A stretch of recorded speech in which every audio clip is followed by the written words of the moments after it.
I still remember the silence before I realized something was wrong.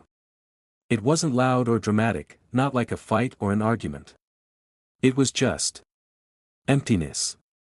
A quiet that pressed in from all sides, making the air feel thicker than it should. I was standing in our kitchen, staring at the anniversary card I'd left on the counter, and she didn't notice. Or worse, she did and didn't care. At first, I told myself I was overthinking. Maybe she was busy, maybe tired. But every instinct in my chest screamed that something was off. I could feel it in the way her laughter sounded forced over the phone the night before. In the way she had barely looked up when I mentioned the date. That tiny shrug. Almost imperceptible, but enough to twist my stomach into knots. I spent the next few hours replaying every interaction we'd had over the past week, overanalyzing words and gestures that probably meant nothing. And then, as the evening drew on and she still hadn't said anything, the confusion turned to hurt. Sharp, twisting hurt, like I'd been waiting for her to see me and she had walked right past. I didn't know whether to confront her or retreat into my own spiraling thoughts. I just knew I couldn't stop asking myself, had I been invisible all along? I stood in the kitchen longer than I should have. Just staring at the anniversary card I'd left on the counter hours ago. It was simple, nothing fancy, just a little note I had written that morning. But she hadn't even glanced at it. Not a smile, not a thank you, nothing. And the silence that filled the room, it wasn't peaceful. It was sharp, almost heavy, pressing down on me like I had done something wrong just by existing. The hum of the fridge, the faint ticking of the clock above the stove, even the distant cars passing outside, they all sounded louder than normal. I kept thinking maybe I was imagining it. Maybe she had seen the card and was waiting for the right moment. Maybe she'd just forgotten in the rush of the day. But every instinct in my chest whispered otherwise. Something was off, and I couldn't shake it. I tried to replay the last few days in my head. The way she had answered my calls with that tight, distracted tone. The way she had laughed at my jokes but not fully, like the sound was being forced through a filter. The little shrug when I mentioned the date. It was tiny, almost imperceptible, but enough to twist my stomach into knots. I wondered if I was reading too much into it. Maybe I always do. I reached out and touched the card, running my fingers over the handwriting. My hand lingered there longer than it should, tracing the words as if doing so could somehow fix whatever was broken between us. And maybe that's when the doubt really started to creep in. Maybe I was overreacting. But even telling myself that didn't stop the ache twisting in my chest, the creeping sense that something had changed without me noticing. I wanted to confront her, to ask what was wrong, but every time I opened my mouth, the word stuck. I didn't want to accuse her of anything. What if it was really nothing? What if I was overthinking everything, as usual? And yet, I couldn't just ignore it. I couldn't pretend the silence didn't exist. It felt like standing on the edge of something I didn't understand, and the longer I waited, the more I feared what I might find if I looked too closely, so I just stood there, the fridge humming, the light over the counter casting long shadows across the floor, and I listened. Hoping, maybe, for a sound that would tell me everything was fine. Hoping she'd walk in and smile, like she always did. But all I heard was the quiet. And in that quiet, I realized that I might not be imagining it at all. I couldn't stop replaying the past week in my head. Every conversation, every little gesture, every glance she had thrown my way, or maybe hadn't. I started noticing things I had ignored before, the way she picked at her nails when I brought up plans, the way her eyes darted to her phone whenever I mentioned something personal, the soft sighs she let out when I tried to talk about my day. Tiny things, maybe nothing to anyone else, but to me they screamed that something had shifted. I found myself scrolling through old messages, looking for clues. Laughing at jokes that now felt hollow. Smiling emojis that now felt like placeholders for distance. And I realized just how much I had trusted the routine. How much I had counted on her. We had our rituals, morning coffee together, the late-night walks, the little notes we left each other, but something about this week had been off. And it wasn't just the anniversary. It was everything, the way she had seemed. Elsewhere, I remember sitting on the edge of the couch one night, phone in hand, replaying a conversation from that morning. The hum of the street outside, the soft creak of the floorboards as she moved around the apartment, the way she absent-mindedly flipped through a magazine, it all felt like a performance. And the more I watched, the more I doubted myself. Was I imagining it? Was I reading too much into innocent behavior? My mind kept circling back to that shrug at breakfast. The one so small I almost didn't notice it, but now it seemed monumental. I started to make a mental list of everything that had felt strange, the way she hesitated before answering my texts, the laughter that seemed a little delayed, like she was checking what to say, the little sighs, barely audible, as if the weight of something invisible pressed on her. Each one alone might have meant nothing. But stacked together, they were impossible to ignore. I couldn't tell if I was uncovering a pattern or constructing one out of nothing. It was maddening. I kept telling myself, don't jump to conclusions. Wait. Watch. Observe. But every instinct in my chest screamed that something wasn't right. That night, I sat on the kitchen floor with my notebook, scribbling every small incident, every inconsistency I could remember. I wrote down the dates, the times, the tone of her voice. I wrote down my own reactions, the doubts, the gnawing worry that maybe she didn't care as much as I thought she did. The fridge hummed softly in the background, and somewhere outside, a car engine turned over. And in that quiet, I realized that I was preparing for a confrontation I wasn't ready to have. I didn't know if I would confront her tomorrow, next week, or ever. But I knew I couldn't stop counting the signs. They were everywhere, subtle and sharp, and they kept whispering that something had changed. Something I didn't understand. Something I might never understand, unless she told me. And yet, even in that uncertainty, I wanted to believe I was wrong. I wanted to hope that I was overthinking everything, as I always did. But deep down, I knew I couldn't ignore the list I had made. Something was off. And I didn't know how far I was willing to follow it before I discovered a truth I might not be ready for. It's strange how you only notice the cracks once you start looking for them. For months, maybe years, our life had felt steady. We had routines that made sense to both of us, the Saturday morning coffee on the balcony, the nightly shows we'd watch until one of us fell asleep on the couch, the way we knew exactly how the other liked their pasta sauce. I had always thought that predictability meant security. That knowing her habits meant I could trust her, but this week, everything felt slightly off. The balcony coffee felt rushed. She barely looked at me when I poured her mug. The nightly shows were background noise. She'd half watch, scrolling on her phone with that same tension in her shoulders I'd started to notice everywhere. It wasn't anything dramatic. Just small, almost invisible shifts, but enough to make the foundation I had counted on feel shaky. I found myself watching her in moments that used to feel comforting. The way she tapped her fingers on the counter while waiting for the kettle to boil. The way she paused before replying to me when I asked about her day. Even the sound of her laughter, which used to feel warm, now seemed distant, like it belonged somewhere else. I tried to hold on to the idea that these were minor distractions, maybe stress at work, maybe nothing at all. But my stomach twisted every time I caught one of these small inconsistencies. It wasn't just the routines themselves, it was the little gestures that used to signal love or care. The brush of her hand against mine in the kitchen, the text she sent me just before bed saying thinking of you. This week, they were either missing or felt delayed, like they had to pass through some filter before reaching me. And I couldn't tell if it was a conscious thing or something she didn't even realize she was doing.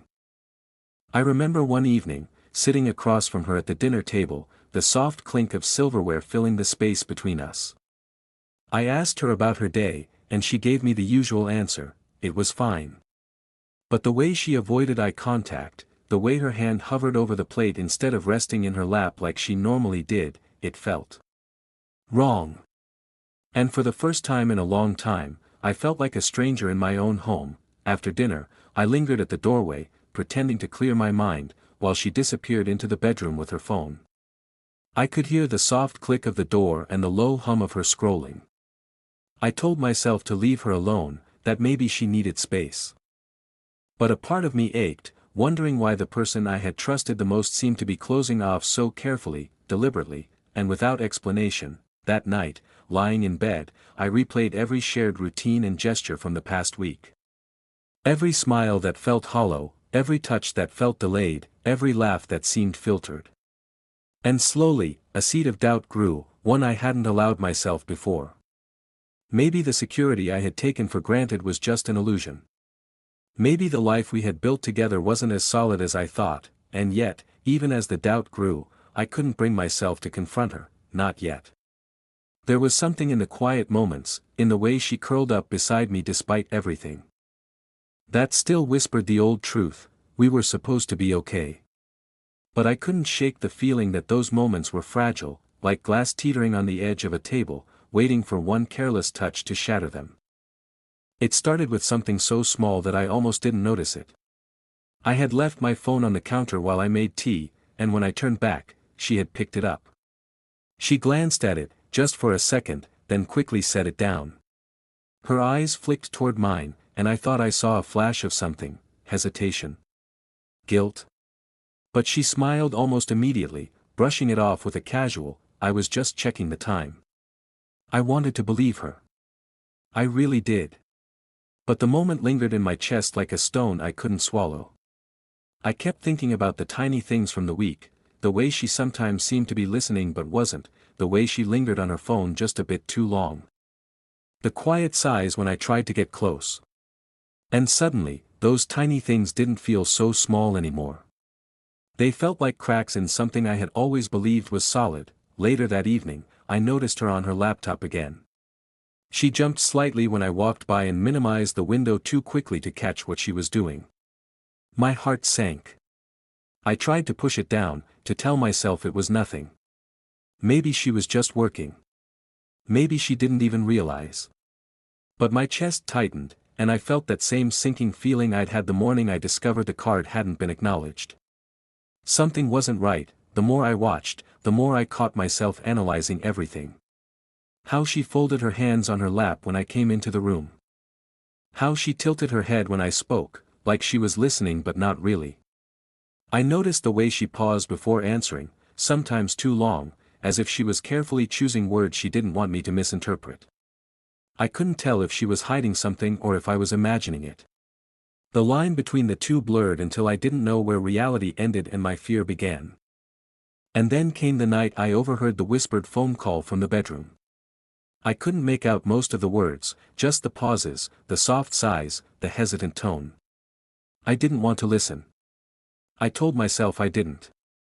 But my ears betrayed me. And after it ended, she emerged a few minutes later, smiling like nothing had happened, brushing her hair behind her ear, and pretending the world was ordinary again. I wanted to confront her. I wanted to demand the truth. But the rational part of me, maybe the part that still wanted to trust her, told me to wait. Maybe it was nothing. Maybe it really was work stress, a personal problem she didn't want to talk about. But even as I told myself that, the doubt gnawed at me. Every small gesture, every hidden glance, every sigh I had noticed over the week now screamed that something had changed. That night, I lay awake, listening to the faint hum of the city outside, my mind replaying the whispers, the minimized windows, the flickers of hesitation. I couldn't sleep. Every memory of our routines, every familiar gesture, now felt fragile, like a paper tower I had spent years building.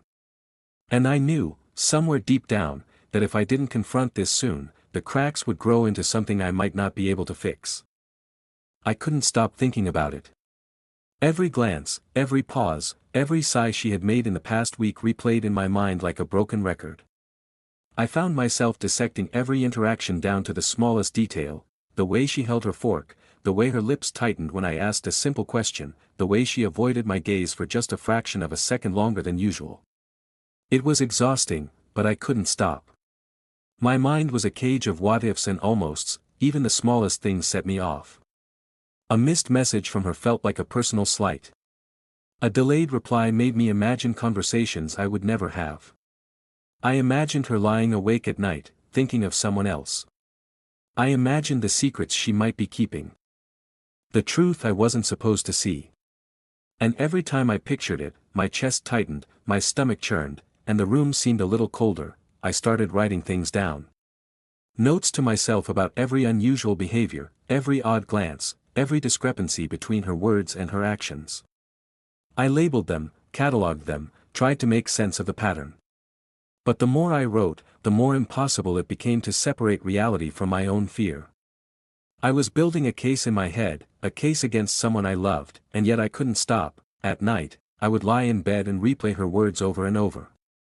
"I'm fine. It's nothing. Don't worry."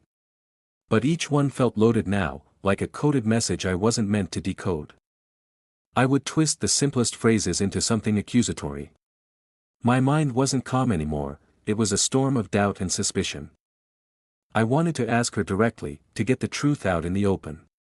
But every time I thought about it, fear held me back. Fear that I would overreact, that I would destroy something I couldn't fix. Fear that she might look at me differently if I spoke aloud the thoughts that had taken root in my head. So instead, I watched. I analyzed. I waited. One evening, I noticed her laughing quietly into her phone. Just a soft chuckle, almost too subtle to hear. My stomach twisted. Was she talking to someone else? My mind jumped ahead, imagining all the ways she could be keeping something from me. I wanted to trust her, I wanted to believe that it was harmless. But I couldn't. Every instinct screamed at me that something was being hidden.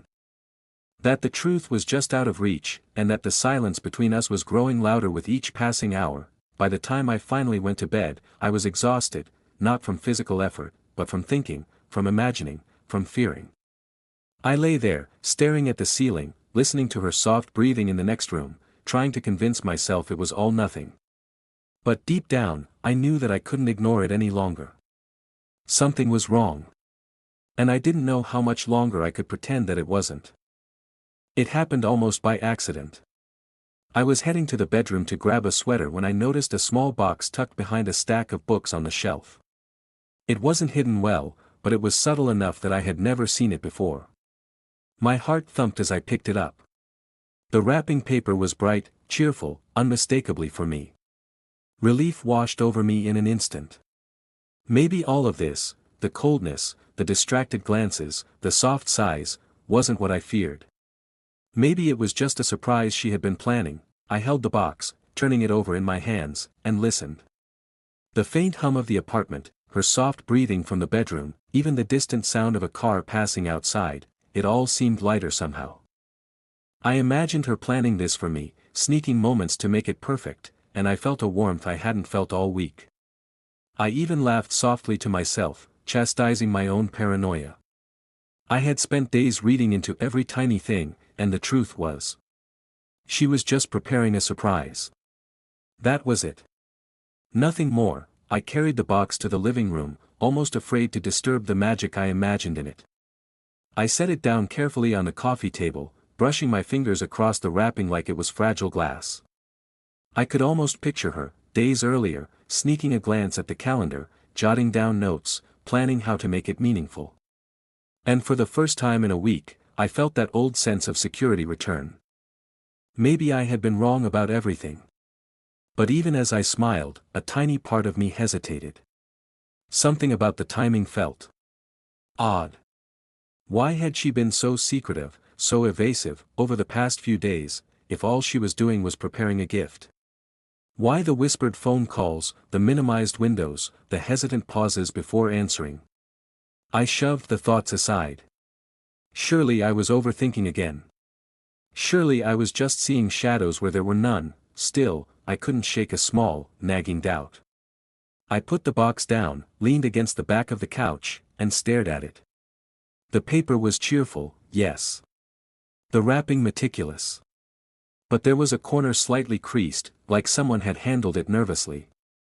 My mind reached for explanations. Maybe she was anxious about me noticing it too soon. Maybe she had tried to hide it and hadn't done it perfectly. I told myself that was enough. I allowed myself a quiet smile, imagining her later in the evening, watching my face light up when I opened the gift. Relief settled in my chest like a warm weight. Finally, I thought, the week's tension had a reason. It wasn't distance, it wasn't neglect, it was care. And for a moment, I let myself believe everything was okay, but as I sat there, staring at the box, I couldn't entirely ignore the whisper at the edge of my mind. Something still didn't add up.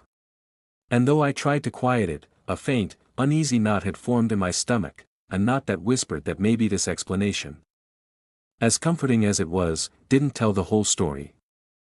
I spent the next day almost floating. The box sat on the coffee table, a small promise of something good, and I caught myself smiling at it more times than I could count. I replayed the past week in my mind again, but this time, the memories softened. Maybe I had been reading too much into the silence, the hesitant glances, the small sighs. Maybe it really was just the anticipation of this surprise that had made her seem distant, but even as I tried to relax, I couldn't completely shake the lingering doubts. That tiny crease on the box's corner, the way she had paused just a second too long before answering my question last night, things didn't quite fit. I found myself watching her. Not with suspicion this time, but with a quiet, nervous curiosity. Like waiting for a firework to go off, unsure if it would explode in delight or in something else entirely. During dinner, I tried to make conversation, to laugh at her jokes as naturally as I could. She smiled, yes, but there was something slightly off about the curve of her lips, the way she tilted her head, almost as if she were measuring her words. I caught a flicker of hesitation when I mentioned the box, and for a moment, my chest tightened. I told myself it was nothing, she didn't want to ruin the surprise. That made sense. Of course it did. Later, I sat on the balcony, the city lights flickering in the distance, the hum of the traffic below blending with the soft rustle of leaves in the night wind. I held a mug of coffee, staring at the box without touching it, imagining how she had prepared it, imagining the look on my face when I finally opened it. And yet, there was a nagging thought I couldn't ignore.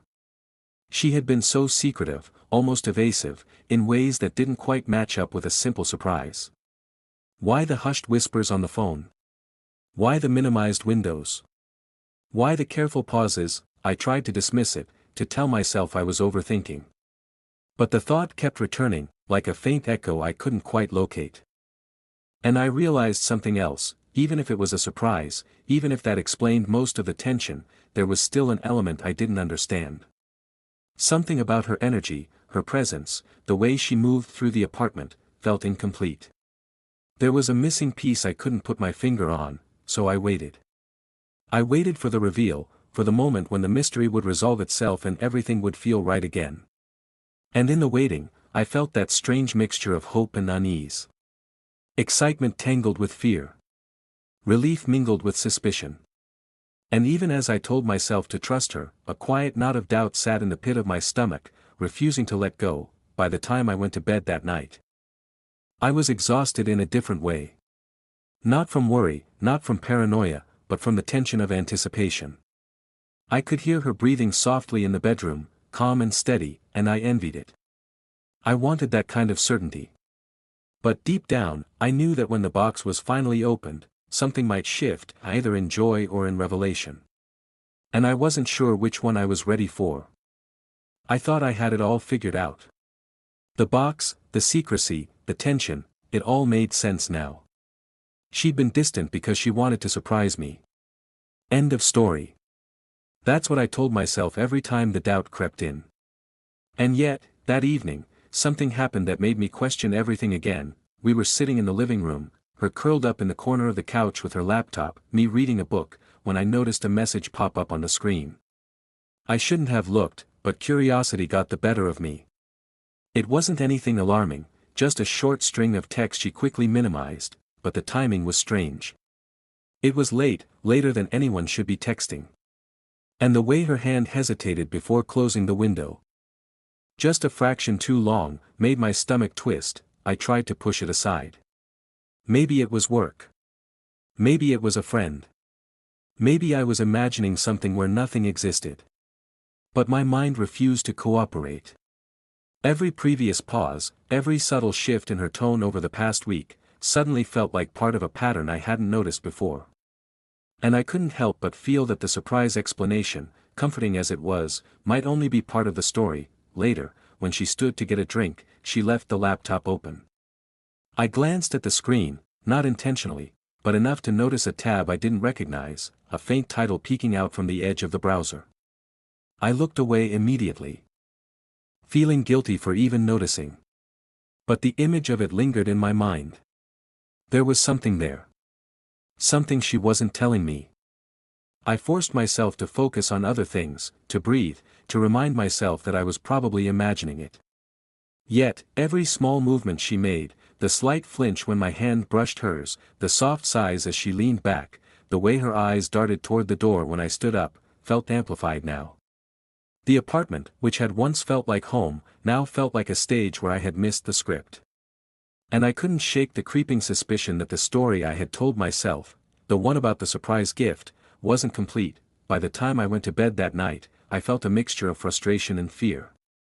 Frustration with myself for overanalyzing, and fear that maybe, just maybe, the truth was something I wasn't ready to face. I kept thinking about the box, sitting on the coffee table like a silent promise, and wondering what else it might be hiding. I drifted off with the hum of the city outside, the soft rustle of her movement in the bedroom, and that small, nagging knot in my stomach that refused to untangle. Something had shifted again. And now, I wasn't sure if I was waiting for a gift, or for a truth that might change everything. I didn't expect to find the truth like this. It wasn't a confrontation, a confession, or even a dramatic reveal. It was quiet. Too quiet. That afternoon, I had gone into the bedroom to grab a jacket when I noticed her sitting on the edge of the bed, staring at her phone, her shoulders slumped in a way I hadn't seen before. She didn't hear me come in. She didn't look up. At first, I froze. Something in the air told me I shouldn't speak. The soft hum of the ceiling fan, the muted click of her fingers on the screen, even the faint scent of her perfume, it all felt heavier, loaded with a weight I had never noticed. And then I saw the messages she had been reading. Not texts from a friend. Not reminders about work. But notifications from a health app, emails from a clinic, updates from a counselor. Her eyes were red, her hands trembling slightly as she scrolled. The realization hit me slowly, painfully, like ice filling my chest. She hadn't been distant because she didn't care. She hadn't been hiding a secret about me. She had been carrying something heavy, something she hadn't told me because she didn't want to worry me, because she thought she could handle it alone. A medical issue. Something serious. Something terrifying. I wanted to reach out, to touch her, to say something, anything, but the words caught in my throat. I felt both relief and guilt at the same time. Relief that I hadn't imagined her concern, her struggle. Guilt because I had let my fear twist her actions into suspicion, because I had doubted her love, because I had let paranoia overshadow empathy. She looked up then, eyes meeting mine for the first time in days. And I saw it, the exhaustion, the fear, the silent apology in her gaze. She didn't need words. I could feel everything she had been holding back, the worry that I might not understand, the hesitation to burden me, the quiet dread that her world was changing and that I might not be ready for it. I sank onto the bed beside her, and for a long moment, neither of us spoke. The weight of the misunderstanding pressed between us, heavier than the apartment, heavier than my guilt. I wanted to ask why she hadn't told me sooner, but even as the words formed, I knew she had her reasons. I had spent days twisting my own fear into accusations. And now, facing the truth, I didn't know whether to cry, to apologize, or just to sit in silence and let the reality of it wash over me. The box on the coffee table, our supposed surprise, suddenly felt trivial. It had been a small gesture, yes, but it paled against the quiet courage she had shown, hiding her own fear while I spiraled into doubt. And in that moment, I realized just how badly I had misread everything, how easily I had let my insecurities blind me to the truth that had been there all along. I wanted to say something comforting, to tell her it was okay, that I understood, but all I could do was reach for her hand, let it rest in mine, and let the silence do the talking. And in that silence, I understood that love isn't about surprises or routines or carefully planned gestures. It's about showing up, even when the weight of the world is pressing down on both of you. And I had almost failed to see it. The next few days were quiet, but not peaceful. There was a tension that hadn't existed before, even though the secret was finally out. I felt a weight on my chest every time I looked at her, every time I thought about how I had misread everything. I replayed our conversations, our routines, even the gestures I had once cherished, and realized how easily doubt had warped my perception. She didn't yell. She didn't accuse me. But there was a careful distance, a hesitance in her movements, a quiet caution in her voice. I could see it in the way she folded her hands in her lap during dinner, the way she avoided eye contact for longer than usual, the soft exhale when she thought I wasn't looking. It wasn't resentment, it was something heavier, something fragile, like trust being measured again. I wanted to fix it, to tell her I understood, that I was sorry for letting my fear take over. But words felt inadequate. How do you apologize for days of suspicion, for twisting her actions into something they were never meant to be? I could only show her, slowly, through small gestures, leaving her coffee on the balcony in the morning, texting little notes just to check in, letting her know I was listening without pressing her, and yet, even as I tried, I felt a quiet guilt gnawing at me. Not just for doubting her, but for the emotional toll my own spiraling had taken on both of us. I realized that sometimes, being present for someone doesn't just mean noticing the big moments, it means noticing the small ones, the silent struggles, the quiet battles that no one announces. I had missed them. I had almost let my assumptions overshadow her courage. Some nights, I would sit on the edge of the bed, listening to her soft breathing, and wonder if I had damaged something I couldn't repair. The apartment was still filled with the familiar hums, the fridge, the traffic outside, but they sounded different now, heavier somehow. I felt like I was learning a new rhythm of our life together, one that required patience, empathy, and careful attention. I didn't have answers yet. I didn't know how long it would take to rebuild the trust one had chipped away at. But I knew one thing: I had to let go of my assumptions and let her carry her weight without interpreting it as neglect. I had to learn to be present, fully, without twisting silence into accusation. And so I did the only thing I could. I reached for her hand, every morning, every night, and reminded myself that love is messy, fragile, and sometimes misunderstood. I learned that understanding someone isn't about uncovering every secret, it's about being willing to sit in the quiet, to bear the tension, and to hold on even when the answers aren't perfect. Even after the truth came out, I couldn't stop turning everything over in my head. I kept asking myself, had I been wrong? Had I let my own insecurities and fears overshadow the person I loved most? Every quiet sigh, every hesitation, every subtle gesture I had misread now felt like a mirror reflecting my own flaws back at me. I had almost let doubt poison something precious, and the weight of that realization sat heavy on my chest. I kept thinking about all the moments I had read as signs of neglect, the shrug at breakfast, the minimized windows, the whispers she never meant me to overhear. Each one had been a small puzzle piece I had forced into a picture that wasn't hers, a story I had written in my own fear. And even though I knew the real story now, I couldn't erase the emotional damage that my assumptions had caused, both to her and to myself. Some nights, I would sit on the balcony, the city light stretched out in front of me, and wonder if trust could truly be rebuilt after doubt. Could someone forgive the days of suspicion, the subtle ways I had pulled away emotionally without admitting it? Could I forgive myself for letting my mind spiral so far before pausing to ask her, simply, what was really going on? I didn't have clear answers. I only had questions, endless, looping questions. Was I wrong to assume the worst? Could I have handled my doubt differently? Did my fear of losing her make me forget that she was carrying her own burdens? I wanted to be compassionate. To be present, to rebuild what had been strained, but I knew it wouldn't happen overnight. Trust doesn't return like a light switch. It's slow, fragile, and requires more than intention. It requires patience, awareness, and humility. And in the quiet moments, when I watched her sleeping or focused on her phone, I realized that love isn't simple. It isn't about gifts, routines, or perfectly timed gestures. It's about noticing what isn't said, listening without judgment, and choosing to stay even when you feel unsure. I had almost failed at that. But I also knew I still had a choice, to learn from it, to be present, and to treat her courage with the respect it deserved. I don't know how this will end. I don't know if the quiet distance between us will ever fully disappear, or if the memory of my doubts will linger like a shadow over our routines. I only know that the lessons are there, and that living with them is a test of patience, empathy, and humility, and maybe that's the hardest part, understanding that love is as much about surviving your own fears as it is about being there for someone else. I'm left with questions, with uncertainty, and with the quiet hope that we can move forward, careful, aware, and present for each other in a way I almost forgot how to be. The apartment was quiet that evening. The hum of the fridge, the faint traffic outside, the soft rustle of her movements in the bedroom, they all felt heavier than usual, filled with unspoken thoughts. I sat on the couch, staring at the box still resting on the coffee table, untouched.